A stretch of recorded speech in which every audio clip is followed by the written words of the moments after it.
ওখানে দাঁড়াও, ওখানে দাঁড়াও। আরে তোমরা কিসে এসছো? এগিয়ে আসো, এগিয়ে যাবে। ওদের জন্য একটা হাততালি দিয়ে দাও, অনেক দূর থেকে এসছো তোরা।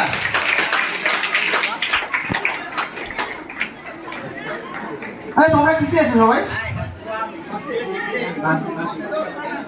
বাসটা কার? মানে তোমাদের ছিল কি?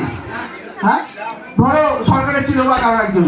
তো বাসটা আসছিলে তোমরা, আস্তে আস্তে ঠিক মানে কি বলো, পূর্ণিমারির ওখানে খারাপ হয়ে গেছে। কি করতে? অন্য গাড়িতে আসলে পয়সা দিয়ে আমাকে আসতেই হবে, নাকি না? তাই তো? এবার এই বাসের জায়গাটা ধরো তোমার নিজস্ব গাড়ি থাকতো, তাই তুমি কি করতে? ঠিক করতে না? ঠিক করে মেকার নিয়ে ঠিক করে তবে আসতে। তাহলে আমি কি বোঝাতে চাইলাম, ও একটা অপরের বাস ছিল বলে বাসটা খারাপ হয়ে গেছে ছেড়ে দিয়ে অন্য বাসে আমি চলে আসতাম। নিজের গাড়ি হলে ঠিক করেই আসতাম। তো সেন্টারটা যেদিন আমরা ভাববো এটা নিজে, তখন ভালো খারাপের সময় আমাদেরকে থাকতে হবে। বুঝাতে পারলাম? কে কি বললো না বললো সেটা ভেবে লাভ নেই। আমাদের সেন্টার, কেউ যদি বলে তাকে মুখ জবাব দেবো, হ্যাঁ এটা আমাদের সেন্টারে কি ফল্ট আছে বলো, কি হয়েছে না হয়েছে বলো, হ্যাঁ কি না? মা বাবা যদি বলে তাকে আমরা উচিত প্রমাণ সহ নেট দেখিয়ে যে কি হয় না হয় বুঝিয়ে দেবো, হ্যাঁ কি না?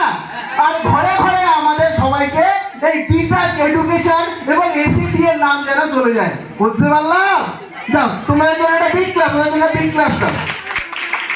তো ব্যাপারটা হচ্ছে আমাদের এটাই যে আমরা যখন যে কোনো কোর্স শিখতে আসি তখন মার্কেট থেকে বিভিন্ন রকমের নেগেটিভ অ্যান্সার আসে, নেগেটিভ কথা আসে। আমরা যদি এই কথাটার উপরে যদি মাইন্ড দিই তাহলে লাইফে কিন্তু সেই জায়গায় যেতে পারবো না। কারণ মাইন্ডে সেই জায়গাটা যেতে পারবো না, কারণ আমাদের মধ্যে সেই ইনপুট ঢুকে যায় যে আমরা কি করতে চলেছি। জীবনে যদি ভিশন না থাকে তাহলে কোনো জায়গায় সাকসেস হওয়া যায় না। আমাদের ভিশন কি আছে? আমরা এখান থেকে কম্পিউটার শিখছি, শেখার পরে একটা বেটার জায়গা, বেটার প্ল্যাটফর্মে যাব। তো বেটার প্ল্যাটফর্মে তখনই আমরা যেতে পারবো যখন আমরা আমাদের ওয়ার্কটা করে যাবো। ওয়ার্কটা কি? কিছুই না।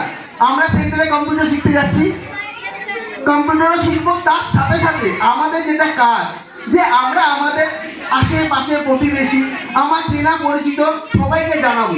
এই জানাতে গিয়ে অনেকের মধ্যে লজ্জা কাজ করে, ভয় কাজ করে। ইয়ে শোনো, মানে এখন পুজোর ফেস্টিভ্যাল চলছে, তো যখন লজ্জা তো ভাই লাইফে কারোর একটা সময় ভাঙতেই হয়, হ্যাঁ কি না? একটা ছেলে যখন একটা মেয়েকে প্রপোজ করে তখন কি লজ্জা লাগে? হ্যাঁ হ্যাঁ, একটা মেয়ে যখন একটা ছেলেকে ভালো লাগে তখন লজ্জা লাগে? লজ্জা থাকলে সব জিনিসে হবে না তো। লজ্জার পাটটাকে ডাকলে তাহলে কি খাবার আসবে? লজ্জা পেয়েছে, মার্কেটে গিয়ে কাজ চাইতে গেছি, হবে?